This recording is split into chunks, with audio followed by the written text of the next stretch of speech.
روزے کی حالت میں بندہ محتلم ہو جائے اور سونے کی حالت میں انسان پر غسل لازم ہو جائے تو ایسی صورت میں بندے کا روزہ برقرار ہے، اس کا روزہ نہیں ٹوٹے گا، نہ قضا لازم ہوگی نہ کفارہ لازم ہوگا۔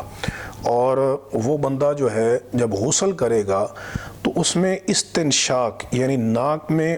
پانی ڈالنے اور کلی کرنے میں مبالغہ نہیں کرے گا۔ چنانچہ ابو داؤد کی حدیث ہے کہ بالغ فی الاستنشاق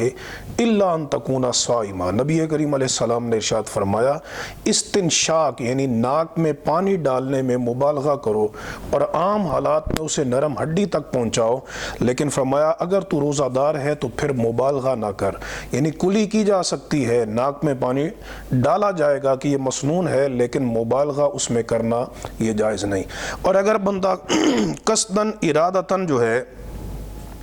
اپنے مادہ منویہ کو خارج کرے یا کوئی فحش مناظر دیکھے اور اس کا مادہ منویہ خارج ہو جائے،